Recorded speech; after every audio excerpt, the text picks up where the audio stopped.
بقى كده على كام حاجه مع بعض. خلينا في اول نقطه، ليه ماما نور اللي بتقدم؟ مش معنى هي، يعني اي واحده كانت من اللي موجودين هتقدم هيتقال برضو مش معنى هي. مش معنى هي دي ملهاش سبب، بس مش معنى هي. عايزه اقول لكم احنا ولا فكرنا كلنا في مش معنى مين اللي هيقدم، وليه دي اللي قدمت وليه دي ما قدمتش، وليه دي اتكرمت وليه دي ما اتكرمتش. كان في روح حلوه وكلنا فرحانين لبعض وكلنا مبسوطين. اللي كنت عايزه اطلع اقوله، كونك قادر تمسك تليفونك وتفتح فيديو وتتكلم بكل طلاقة وكل جمال وصراحة، ويبقى عندك ناس وعندك حضور وعندك قبول والناس بتحبك، فانت صانع محتوى. قادرة تطلعي اللي جواكي بكل طاقة ايجابية وتتكلمي عن كل المشاكل اللي عندك وازاي حلتيها، فانت كده شخصية تحفيزية بتدي للناس امل للحياة. كونك بتتكلمي عن احاسيسك ومشاعرك، يبقى انت برضو كده انسانة تحفيزية، لان في ناس زيك كتير بدل ما الناس دي تنهار ومش عارفين حد يتكلموا معاه، لما يلاقوا حد زيهم ممكن في الكومنتات يخشوا يحكوا معاه ويتكلموا. فكونك قادر تمسك كاميرا فانت صانع محتوى. هو ده اللي احنا عايزين نوصل له، تبقى صانع محتوى هادف او تحفيزي، او كون الناس بتحبك. انت في الاول وفي الاخر انت كده صانع فيديو. فليه اتكرمتوا؟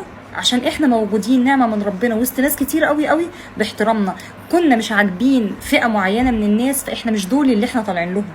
احنا في ناس كتير قوي بتحبنا، وفي ناس كتير قوي كويسه معانا، وفي ناس كتير قوي نفوسها نظيفه ومحترمه.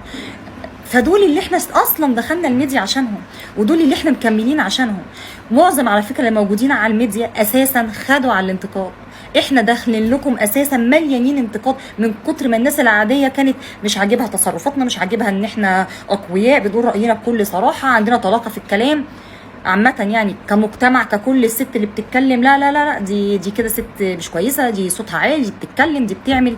اما لا، احنا عندنا فكر وعايزين نوصله، وعندنا ناس كتير بتحبنا، ولو احنا وحشين ما كانش اجتمع علينا عدد.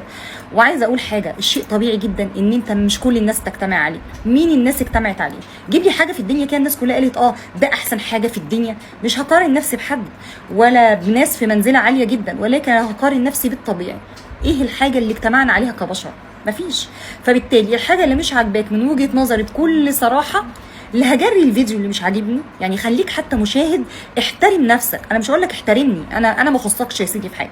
احترم نفسيتك انت ونفسك وعينك واهلك والظروف الاجتماعيه انت اتربيت فيها. احترم ده. اللي مش عاجبك عديه، اللي عاجبك اعمله لايك وكومنت وشجعه. طيب اللي مش عاجبني من غير ولا اشتم، اصلا مش صاحبي ولا جاري ولا ماسك في خناقي، انت مالكش دعوه بيه. ولو صاحبك وجارك وضايقك يا سيدي بعد عنه، اعتزل ما يؤذيك. الناس بقى اللي بتقول انا لازم اطلع اقول هي ازاي عامله كده وانتي الحجاب ومش الحجاب، انا حره وانت حر ما لم تضر. لا انت بتضرينا، لا لا لا، انت اللي ضاره نفسك انك تعبه نفسك وبتتفرجي على اللي مش عاجبك. اعتزل ما يؤذيك، جريه لفوق.